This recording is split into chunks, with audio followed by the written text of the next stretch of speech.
Hola y bienvenidos una vez más al programa Entrevista de Cuba Visión Internacional, en el que vamos a continuar conversando con el doctor Vicente Vélez, director del Instituto Finlay de Vacunas. Bienvenido una vez más, doctor Vicente. Un placer.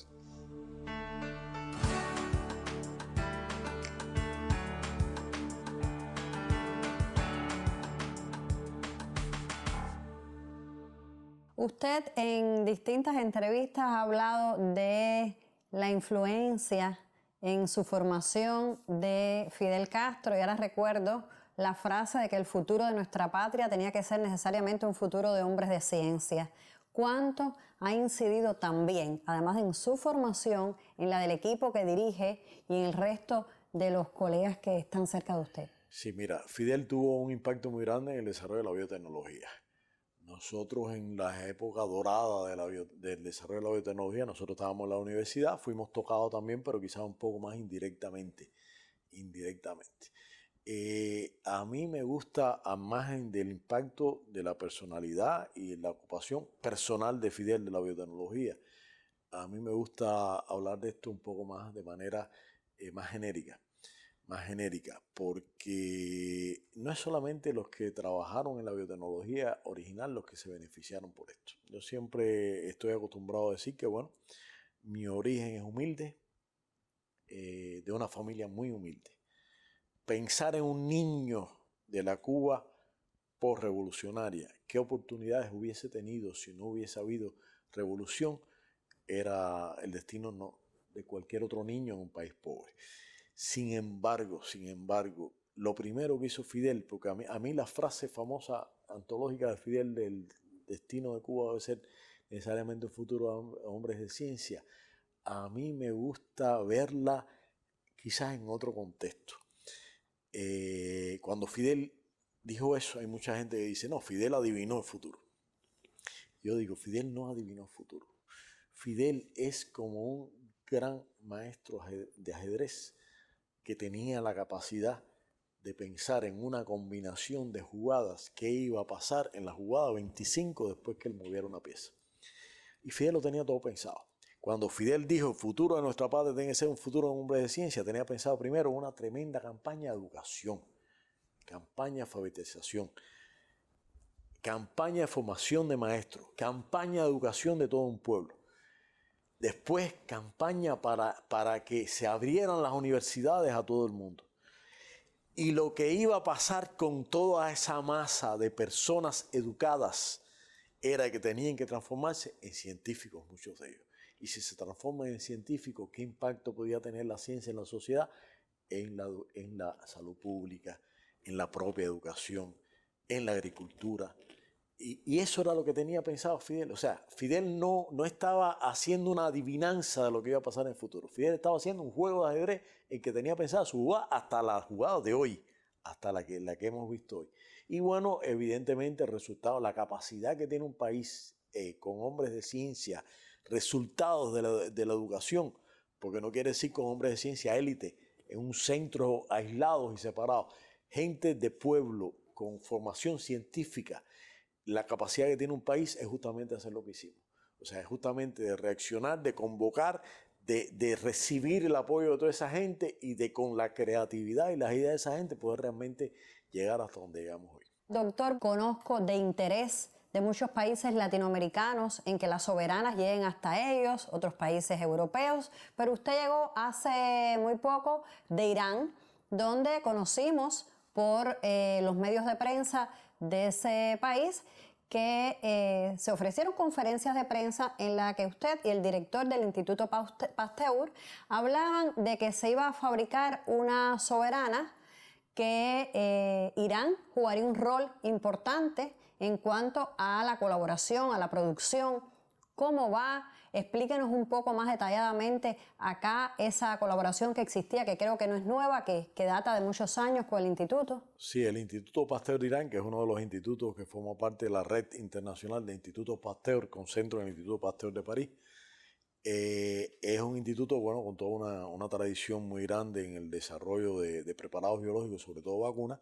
Nosotros establecimos Antes de dedicarnos a la vacuna COVID, nosotros estábamos en la fase final de desarrollo de una vacuna conjugada contra el neumococo, que es una vacuna desarrollada por dos multinacionales de hace un grupo de años, pero que sigue siendo una vacuna muy cara para nuestros países. Y nosotros, bueno, empezamos a desarrollar una vacuna contra el neumococo hace años, y en el momento en que decidimos reiniciar esta colaboración con el Instituto Pasteur, hace unos años ya, ellos se interesaron mucho en la vacuna de neumococo, porque, bueno, la principal empresa es una empresa multinacional norteamericana, y, bueno, se nos hace difícil, tanto a ellos como a nosotros, adquirirla porque somos países bloqueados, en primer lugar, y en segundo lugar, por una vacuna muy costosa. Y establecimos un acuerdo de codesarrollo y transferencia de tecnología de esta vacuna de neumococo, y venía funcionando este acuerdo, ha avanzado mucho durante los años que hemos transitado. En el medio de todo esto, decidimos nosotros desarrollar una vacuna conjugada contra la COVID. Ya estábamos transfiriendo y codesarrollando una vacuna conjugada contra el neumococo, y ahí había muchas cosas en común. Y por lo tanto, tanto para ellos como para nosotros, realmente el camino era mucho más corto de llegar juntos a una vacuna conjugada contra la COVID que empezar con una vacuna de otra tecnología. Y a partir de eso, a principios de este año, firmamos un acuerdo de codesarrollo y transferencia de tecnología que nos ha permitido estar así ejecutando una fase 3 de ensayo clínico también allá en Irán, que está a punto de concluir, una fase 3 de un nivel muy alto en 8 provincias de Irán, llevado a cabo por 8 universidades iraníes, y, bueno, donde los resultados preliminares son muy buenos. Y por otra parte, bueno, a partir de los resultados en Cuba y los resultados de ensayo clínico, la autoridad iraní también le dio el autorizo de uso de emergencia a la vacuna Soberana 02. Eso hace que, bueno, que ante la situación epidemiológica que tiene Irán, hayamos hecho una combinación de todo lo que tenemos en el proyecto para tratar de acelerar que ellos tengan a su disposición la vacuna Soberana 02 para aplicársela a su población. Esto viene además con un elemento adicional, y es que como la vacuna Soberana 02, y aprovecho para decirlo, la vacuna Soberana 02 es la primera que forma parte de una campaña de inmunización masiva de niños. La vacuna Soberana 02, por su tecnología, por su seguridad, ha podido avanzar más rápido que las vacunas líderes contra la COVID en la población pediátrica, sobre todo en la infantil, porque evidentemente esta es una plataforma muy conocida, de muchos años de utilización, y por lo tanto nosotros seguimos, de acuerdo con la autoridad regulatoria cubana, seguimos una estrategia para demostrar, pedir el autorizo de uso de emergencia en niños, que estaba basada en una fase 1, 2 y una comparación en qué pasaba con los niños y cómo eso comparaba en qué pasaba con adultos. Hay otras, las multinacionales, por ejemplo, están haciendo ensayos de eficacia. Nosotros consideramos que desde el punto de vista ético, hoy no es ético realmente utilizar placebo en población infantil, claro, con la vacuna de la COVID, porque esos niños estarían expuestos a la COVID sin saber que estaban expuestos. Por lo tanto, bueno, nosotros consideramos que era suficiente, y la estrategia que seguimos de comparación, de ser no inferior a lo que estaba pasando en el adulto, era una estrategia suficiente, y con toda la base, los antecedentes de seguridad, podíamos brincar inmediatamente a inmunizar a nuestra población infantil después que tuviésemos esto. Y eso fue lo que ocurrió. O sea, nosotros demostramos en el ensayo fase 1-2, con más de 350 niños, demostramos que la vacuna responde mejor en 2 dosis que lo que responde en el adulto, era el diseño original, y que además responde también en 2 dosis como en el adulto con 3 dosis. Y por lo tanto, a partir de esos resultados, bueno, por supuesto, tendremos la tercera dosis, porque nada más preciado para nosotros que nuestros niños, y si podemos subirle todavía más la respuesta inmune, se la vamos a subir. Pero realmente 2 dosis genera un nivel de protección importante. Y gracias a eso, bueno, hicimos la solicitud de autorizo de emergencia y nos dieron el autorizo de emergencia. Y te puedo decir que hoy hay más de 700.000 niños cubanos vacunados. De oriente a occidente, nuestra población pediátrica con Soberana. Recuerdo cuando usted dio la noticia con su nasobuco, ahora no lo estamos usando porque tenemos más de 2 metros de distancia, la expresividad de sus ojos cuando decía justamente estos datos, que con 2 dosis tenían muchísimos más anticuerpos que los adultos con 3. Y qué bueno que están en todos nuestros niños las las soberanas y que tienen esa posibilidad. ¿Seguimos siendo el único país que está vacunando a los menores de 12 años? Sí, sí, como una campaña. O sea, hay ¿Como una varias campaña? vacunas que han recibido autorizo de uso de emergencia, pero que, mira, una campaña implica, en primer lugar, autorizo uso de emergencia sobre la base de evidencias y datos, primera cosa. Y segunda cosa, implica confianza. Confianza del sistema de salud y confianza de los padres. Y por lo tanto, yo pienso que en nuestro caso, uno de los, o sea, hemos vivido muchos momentos emocionantes durante toda esta batalla, pero realmente el momento más emocionante es ver la vacuna puesta en los brazos de los niños. Eso realmente es muy emocionante porque fue nuestro sueño al inicio. Y por lo tanto, bueno, yo pienso que realmente es la combinación de la seguridad, la evidencia demostrada de inmunogenicidad en primer lugar, la necesidad para sentirnos más tranquilos mandando a nuestros hijos y nietos a la escuela que estén protegidos por una vacunación. Ese es otro elemento adicional, la tremenda necesidad que implica para Cuba tener las escuelas funcionando, porque ese es posiblemente una de las cosas centrales en la Cuba revolucionaria. Una de las cosas centrales es la educación en la escuela. Y por lo tanto eso es una de las cosas que más nos ha dolido durante la pandemia. Y por lo tanto, llegar al momento de poder hacer eso con mayor seguridad es realmente una ambición importante. Y bueno, a partir de ahí hubo un consenso entre todas las autoridades, el Ministerio de Salud, la Autoridad Regulatoria, el Ministerio de Educación, que realmente estábamos en condiciones de lanzar esta campaña, y es muy satisfactorio ver que en 700.000 niños no hay efectos adversos importantes, como era de esperar. La vacuna se ha comportado como una vacuna conjugada, igual que las otras, sin serios problemas, y realmente, bueno, aspiramos a en los próximos días tener vacunados los 2,1 millones de niños cubanos con la primera dosis. Pero además es que están adaptados ustedes a trabajar para los niños con todas las vacunas que ya me ha mencionado. Creo que eso era como el puntillazo que necesitaban para lograr la gran meta. Mira, uno que trabaja para niños, los niños son la inocencia, el amor verdadero sin tapujos y sin nada. Y llegar a los niños es algo impresionante. Y poder vivir eso, poder ver eso, es algo. Nosotros, bueno, tenemos muchas complicaciones. Estamos haciendo todo un estudio en Cienfuegos, que es lo que le hemos llamado cierre inmunológico de una provincia. Pero nosotros teníamos que estar en el momento en que se iniciara la campaña de vacunación. Y bueno, fue lo que logramos hacer. Fuimos a al inicio de la campaña de inmunización en adolescentes. Pero bueno, discutimos con las autoridades de tratar de adelantar un poquito la campaña en niños para poder estar ahí ese primer día de la inmunización de niños. Y realmente fue muy emocionante, extraordinariamente emocionante. El que no pasa por eso realmente se ha perdido cosas importantes en la vida. El agradecimiento de los padres, la gratitud con esa inocencia a la que usted hacía referencia de los niños diciendo, ya me vacuné, ya puedo ver a mis amiguitos, ya puedo jugar, puedo ir a la escuela. Creo que eso no tiene precio y lo vivimos todos los que pudimos acudir a los vacunatorios. Yo le propongo hacer una breve pausa y nosotros vamos a continuar conversando aquí en nuestro programa entrevista con el doctor Vicente Vélez. Enseguida volvemos.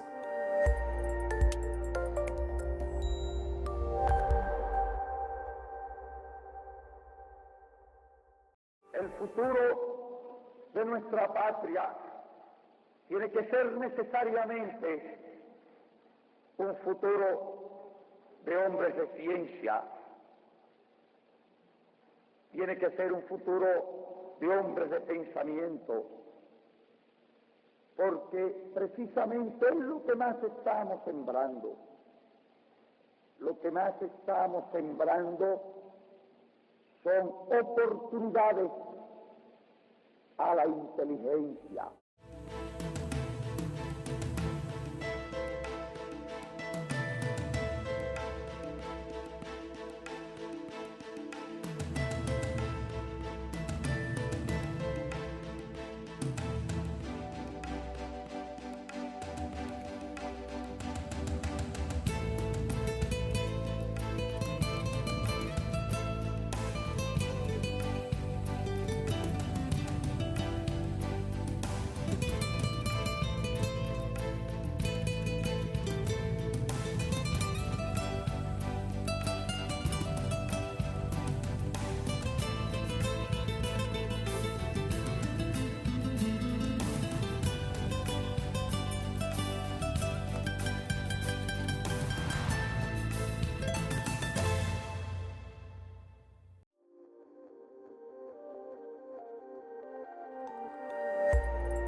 Continuamos en nuestro programa Entrevista de Cuba Visión Internacional, que hoy tiene como invitado especial al doctor Vicente Vélez, director del Instituto Finlay de Vacunas.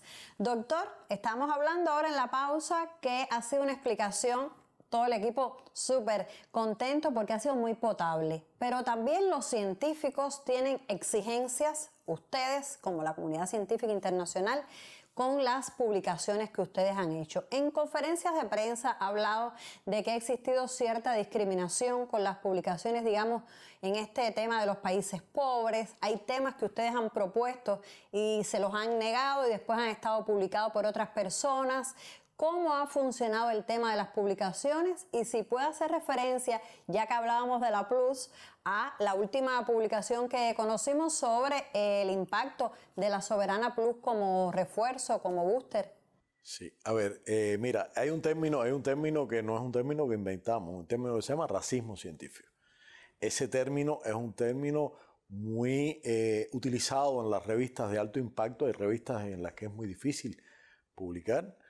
Y que realmente te exigen realmente un nivel de precisión, un nivel de datos, un nivel de formalidades realmente muy grande. Y en esas revistas evidentemente es más difícil publicar. Esas revistas incluso están haciendo análisis en este momento de las publicaciones que tienen como primera autora una mujer y consideran de que el número de publicaciones que tienen como primera autora una mujer está por debajo del impacto de las mujeres en la ciencia. O sea, que realmente son las diferentes formas que pasan, a mi juicio, pasan por quien evalúa.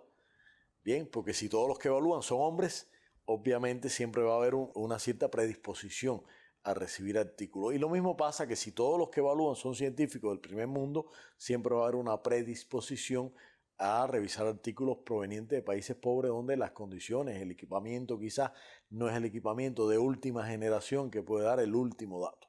Y por lo tanto, bueno, ese es un término que las propias revistas se preocupan y tienen y siguen constantemente para tratar de dar indicadores que permitan evolucionar y mejorar esta dirección. Eso, bueno, no escapa a Cuba. O sea, estamos hablando de artículos que en algunas de estas revistas que se mueven de manera muy compleja. Normalmente hay revistas de índices de impacto promedio que usted tiene 2 revisores, por eso es que se llama peer review, por ser revisada por 2. Pero hay revistas como, por ejemplo, este último artículo de Lancet que fue revisado por 5 revisores. Entonces, bueno, es como usted sabe, es el tipo de examen al que usted le hacen. Hay exámenes mucho más rigurosos. Y por lo tanto, esos exámenes más rigurosos es mucho más difícil prepararse y mucho más difícil aprobar. Pero esto es un requerimiento de la ciencia, o sea, para que la ciencia sea reconocida, nuestra ciencia es una ciencia realmente, la ciencia que hemos tenido que hacer en este corto tiempo es una ciencia que no tiene nada que envidiarle a la ciencia que puede hacer en cualquiera de los mejores de los lugares o de los puntos focales de ciencia del mundo. Y realmente nosotros, bueno, tenemos la obligación de tener la capacidad de competir en esta dirección y movernos realmente a lograr conquistar también estos retos. Eso es parte de lo que estamos haciendo. En el caso de las soberanas, nosotros ya tenemos 3 artículos publicados en revistas de muy buen impacto. Este último en una de las revistas de la familia Lancet, que fue a nuestro juicio el primer examen, que sepamos, es el primer ensayo clínico en convalecientes, porque se ha vacunado a convalecientes como parte de los otros ensayos clínicos. Pero un ensayo clínico hecho con convalecientes, a nuestro juicio, que sepamos, es el primer ensayo clínico en convalecientes que se publica. Y eso también, bueno, hace que, bueno, que tiene una novedad importante la información que hemos obtenido en eso. Nosotros, bueno, estamos ahora en este mismo preparando una decena más de artículos de todos los ensayos clínicos, de todos los resultados que se tienen. Y realmente es parte de lo que no podemos dejar de atender en el medio del inmenso número de tareas de la cotidianidad para poder terminar y avanzar con las vacunas. Hay algo que me decía su colega Fabricio y que tanto lo admira y habló de usted cuando lo tuvimos acá en entrevista, Fabricio Chiodo, el investigador italiano, y es el impacto del bloqueo. Y que a veces en Cuba estamos muy a tono con el impacto del bloqueo en el sector biotecnológico, exactamente en las vacunas. Usted también ha hecho referencia a eso cuando ha estado en conferencias de prensa, pero ¿Cuánto hubiéramos podido lograr nosotros en el tema de las soberanas en cuanto a celeridad u otras cosas si no existiera el bloqueo? Es difícil disecar qué depende del bloqueo, qué depende de otras cosas. Porque bueno, es necesario decir que Cuba es un país pobre. Un país rico en espíritu, pero pobre en recursos económicos. Y bueno, desarrollar vacunas en un escenario de pobreza económica es complejo, en primer lugar. En segundo lugar, por si eso fuera poco, hacerlo además con un bloqueo que tiene tentáculos que llegan a donde uno no se lo imagina. Yo he vivido en carne propia tener un equipo, por ejemplo, de resonancia magnética nuclear, no médica, sino química, que se utiliza para ver la estructura. Tenemos de los pocos equipos que hay en el país. Pagar una reparación a los que instalaron ese equipo, enviarles el dinero, esperar 3 semanas y el dinero regresar, porque el banco que va a recibir el dinero en un país europeo que no tiene nada que ver con Estados Unidos no acepta recibir una transferencia de dinero desde Cuba. Entonces imagínense usted, si usted es pobre, usted cuenta cada centavo que tiene, y si usted después que le pasa eso y usted va a tratar de adquirir algo y le cuesta 3 veces más caro, o sea que le rinde todavía menos el dinero, y además en muchos casos le dicen, no, usted aquí no puede comprar. Entonces realmente es un entramado absolutamente infernal que hace muy difícil todo prácticamente, sobre todo en estos campos donde la tecnología de punta es importante. Entonces, mira, narrarte ejemplos, ¿qué hubiésemos podido hacer si esos ejemplos no existieran? No sé, te digo sinceramente no sé, porque nos hemos adaptado tanto a tratar de convivir con eso y a vencer eso, que realmente si mañana nos quitan esas restricciones, ¿qué va a pasar? Tendremos en primer lugar que adaptarnos a tratar de hacer las cosas un poco mejor y hacerlas normalmente como la hace prácticamente todo el mundo. Hay muchos términos que ha mencionado desde el inicio y que también estaban presentes en el pensamiento del comandante, que son colaboración, ayuda, hermandad, y cuando llegaba, que se estaba poniendo su bata, me hablaba de que quería hacer la entrevista donde se le viera su pullover. El sonidista nos va a matar porque usted se va a abrir la bata, un poquito nada más, pero dígame la historia de ese pullover que tiene. Yo quiero Soberana Cuba sí. Cuba sí. Mira, este pullover, justamente hoy hicimos la ceremonia de entrega de un contenedor de bicicletas y de más de 100 pullovers que fueron financiados, pagados por una organización de solidaridad con Cuba, de las tantas que existen, que se llama Cuba Sí. Esta organización Cuba Sí, si alguno de los miembros me está viendo, es importante que entienda lo que significó para nosotros esto. Esta organización Cuba Sí es una organización de origen alemán, que se armó a partir de las dificultades en las que iba a entrar Cuba en un momento determinado, cuando la República Democrática se cayó el muro de Berlín, se convirtió en Alemania, y los compromisos de la leche que llegaba a nuestros niños que venía de la República Democrática Alemana se perdieron. Y por lo tanto, ante el temor que nuestros niños dejaran de tener leche, se organiza esta organización justamente para tratar de buscar la manera de paliar eso, de alguna manera. Entonces mira tú qué sentimiento más noble. Y ante una organización con sentimientos tan nobles, que lo que hicimos con Soberana hubiese tenido la capacidad de motivarlos a tal punto de hacer ese esfuerzo de colectar bicicletas que se las arrancaban de ellos, eran bicicletas que estaban usando de niños, de algunos de ellos, llenar ese contenedor de bicicletas y enviárnoslos, porque además nos habían preguntado qué les podría ayudar a ustedes. Y además tener en la combinación de este pullover Cuba Sí y Soberana contra las dos cosas, es realmente un tremendo honor para los que creamos Soberana, de haber logrado despertar ese sentimiento en esas personas que justamente han hecho cosas tan nobles como Cuba Sí. Pues muchas gracias, doctor Vicente, por habernos regalado todo este tiempo. Yo sé que además está súper súper intenso su agenda de trabajo, pero ha sido un placer para nosotros tenerlos en el programa Entrevista de aquí de Cubavisión Internacional. Yo soy Yanik Flores y los invito a ustedes a que continúen con la programación habitual de nuestro canal.